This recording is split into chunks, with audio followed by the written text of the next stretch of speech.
The People's Redemption Party (PRP) has voiced strong opposition against the relocation of United States and French military bases to Nigeria, cautioning against compromising the nation's sovereignty and security. Hi, welcome to What's Happening. These are the top 10 stories. At number 1, the Abuja Electricity Distribution Company (AEDC) has announced a downward adjustment of its tariff for Band A customers to 206 naira 80 kobo per kilowatt-hour, effective from May 6, 2024. The announcement was contained in its notice titled Tariff Decrease on Band A feeders. Despite the decrease, AEDC assures Band A customers of continued availability of electricity supply for 20 to 24 hours daily. The adjustment follows the Nigerian Electricity Regulatory Commission's approval of a tariff adjustment from 68 naira per kilowatt to 225 naira per kilowatt-hour on March 3rd. AEDC clarified that the rates for bands B, C, D, and E remain unchanged. Similarly, the Ikeja Electric Distribution Company has announced a significant reduction in electricity tariff for customers under Band A category, effective May 6, 2024. Customers in this category will now pay 206 naira 80 kobo per kilowatt-hour, down from the previous rate of 225 naira per kilowatt-hour.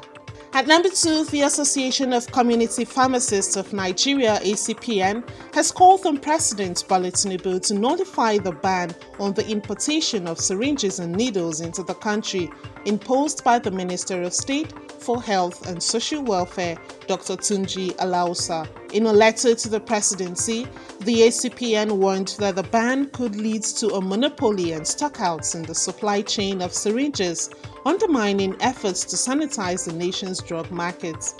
According to The Punch, the association criticized the minister's directive, stating that it does not align with the convention and protocol of the civil service in Nigeria.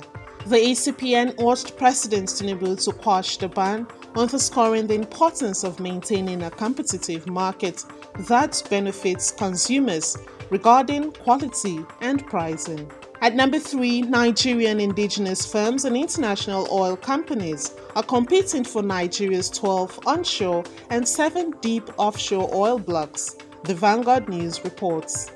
The Chief Executive Officer of the Nigerian Upstream Petroleum Regulatory Commission, Engineer Gbenga Komolafe, revealed the interest of potential bidders of the ongoing Offshore Technology Conference (OTC) 2024 in the United States. Komolafe stated that the Nigerian government aims to attract investors to the country's oil sector through its participation at OTC 2024, showcasing the investment opportunities and hydrocarbon potential in Nigeria. The government has announced 12 petroleum prospecting leases (PPLs) and 7 deep offshore blocks, encouraging financially and technically capable players to participate in Nigeria's 2024 licensing round. At number 4, Abia State House of Assembly Speaker Blessing Abebaku Monday suspended 3 members of the House over an alleged plot to impeach him and other Principal Officers Council (POC). Daily Post reports that the 3 lawmakers were suspended at plenary. The suspended lawmakers, 2 from the People's Democratic Party (PDP) and 1 from the All Progressives Congress (APC), were accused of plotting to change the House leadership and being influenced by external forces. The suspension led to tension in the House, with the affected lawmakers protesting, alleging that the Speaker did not have the right to unilaterally suspend them. They called on the Speaker to allow members to vote on the matter. The Speaker adjourned plenary abruptly amidst the rowdy session.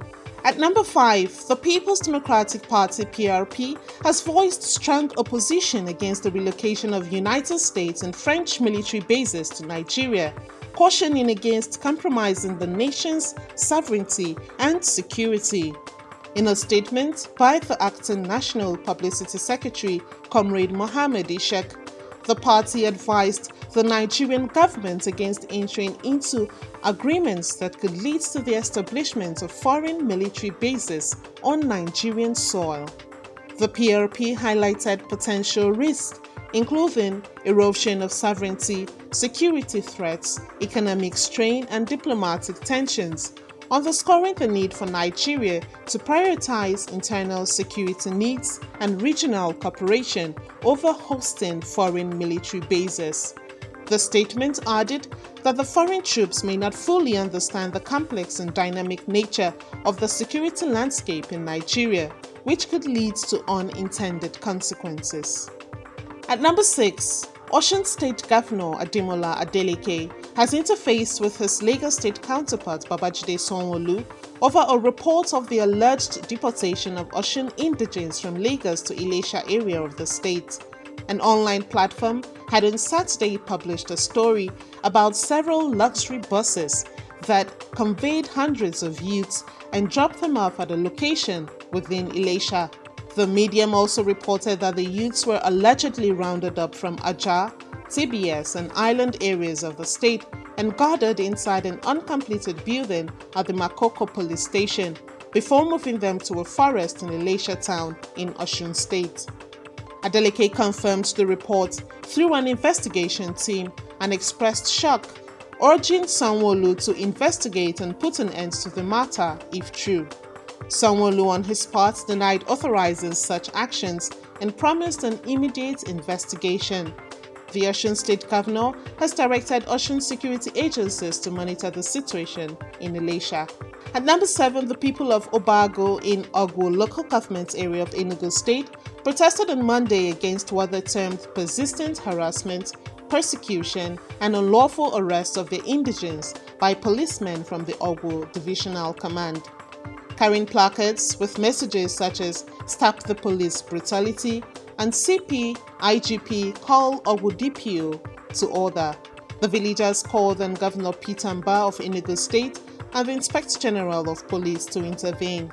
The President General of the community, Oboefi Callistus Ojobu, accused the police of taking sides in a land dispute and unleashing terror on law-abiding citizens.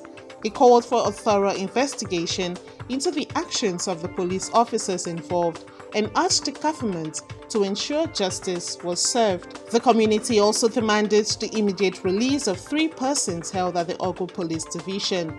Efforts to obtain reactions from the police were unsuccessful as of the time of this report.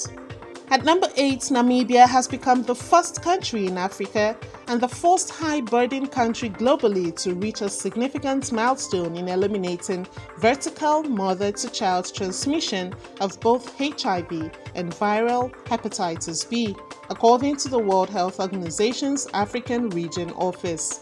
The WHO stated that the country, home to more than 200,000 people living with HIV, has made substantial progress in reducing vertical transmission rates through widespread HIV testing among pregnant women and improved access to treatment, resulting in a 70% reduction in transmission over the last 20 years. The WHO awarded Namibia Silver Tier status for progress on reducing hepatitis B and Bronze Tier for progress on HIV, citing the country's integrated primary health care services and commitment to stable domestic financing for health programs. The WHO's Triple Elimination Initiative aims to end vertical transmission of HIV, syphilis, and hepatitis B virus in low and middle income countries, promoting integrated services and a person-centered approach to improving health outcomes for mothers and children. At number 9, Juventus midfielder Paul Pogba, serving a 4-year ban from football due to alleged doping, has decided to pursue acting. ESPN reports that last week Pogba filmed scenes in Paris for a new movie he will feature in. The movie is believed to be a sequel to a popular soccer film, 4 Zeros, made in 2002.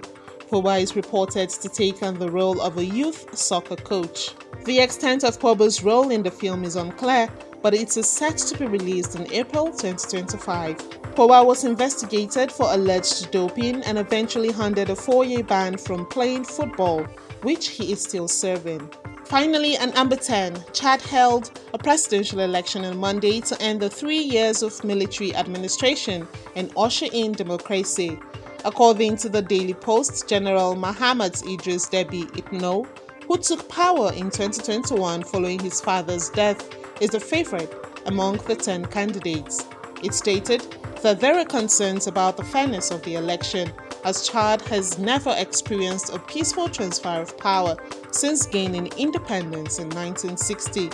Despite Deby's promises of a temporary presidency, his administration has been marked by repression of opposition demonstrations, leading to doubts about the election's credibility.